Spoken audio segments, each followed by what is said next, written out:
Hey everybody, how's it going? Getting to finally do a little quick video. This is going to be short, but it's going to have a little something with the Corvette. I've been fighting with the display to get the display working correctly. So I got the connector kit between the two circuit boards from batty.com.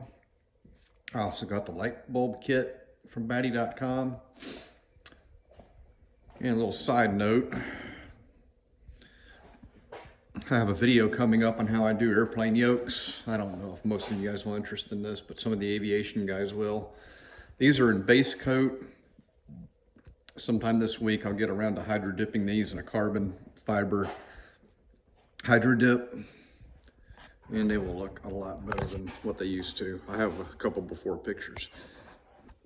And also here's a little, there might be a little hint going on in here about an upcoming project. The Corvette may or may not be hanging around, but let's go into the display. So the batty.com display repair kits are awesome. I can't recommend this guy enough. He does wonders for us. What I was coming up with was that after I did the circuit board work and everything, my display worked great until I went to put the interior back together. This is just sitting in here just so I can check it. And now, check that out. It is beautiful. So, before it worked great, and then I just flipped the key off. And later on, I came back, put the key in the ignition, nothing. It was dark like it was before. I didn't have any issues with the displays, with the three different displays themselves. The thing I noticed is that one time I plugged it in, I was going to check the circuit board for the power supply because I didn't want to spend $75 or $80 on the wiring harness to do diagnostics with. And when I did that, I noticed that when I didn't have this cover on, the display magically worked for some reason. It doesn't make contact with the power supply, but for some reason, I started fooling with this thing. And I just started touching various parts of the circuit board with it powered up. And what I discovered was this little part right here, this little green thing. At first I was grabbing the circuit board that the power supply is on, doing this, and the display would get dimmer or brighter or sometimes totally go out. If I turned the key on the ignition and I had nothing, all I had to do was do this with the display, or with the power supply I should say, and the display would come up. So then I was like, okay, well, I started pushing down on this other circuit board, nothing would happen. I started messing around with just the power supply circuit board, and it would get dimmer, get brighter, disappear on me. And then I started touching little individual components.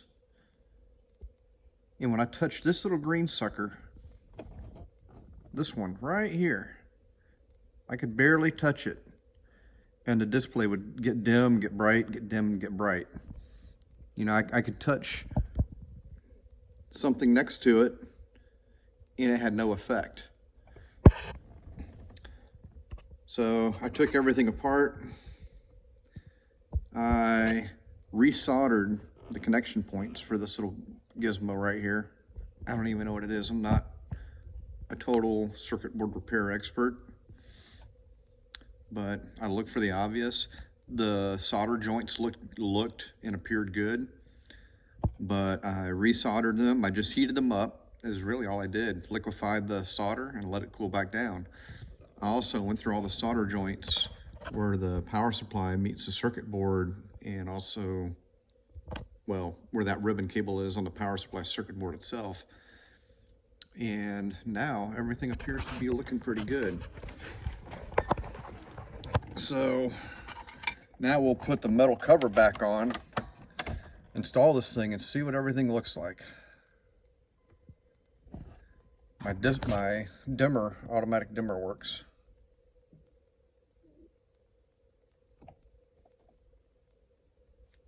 Another batty.com thing I did. It was cheap. I bought a bundle that covered several different things all in one shot. Yeah, we'll see what it looks like here in a minute. Here we are back in the vet. Got it back in there. So let's see what we got.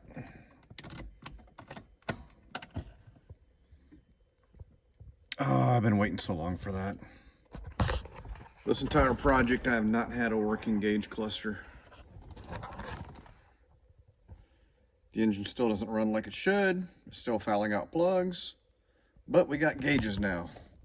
So I can tell what RPM I'm idling at, which I do have a whole new valve seal kit. I've also got a spring compressor. I already got an air compressor.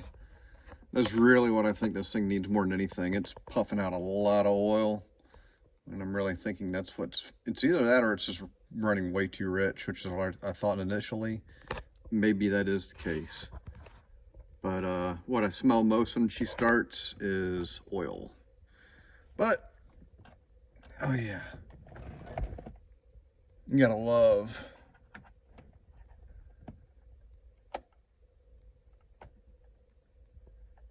how you can switch stuff.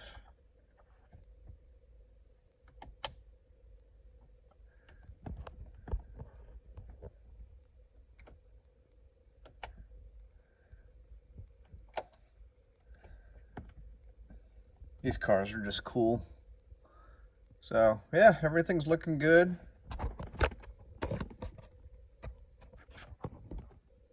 So I hope that can help somebody find an issue. Maybe save you 80 bucks versus buying a power supply. But yeah. There's something else on the screen up there. Yeah, there's another project that's out in the shed. So really the Corvette needs to vacate. I would love to have this thing running good enough to drive down the street and such. I don't know if we'll get to that or not. I have a couple of interested parties. The Vet may be sold. I know that might disappoint some, but I like airplanes more than I do cars, honestly. So anyway, hope this can get things figured out for you.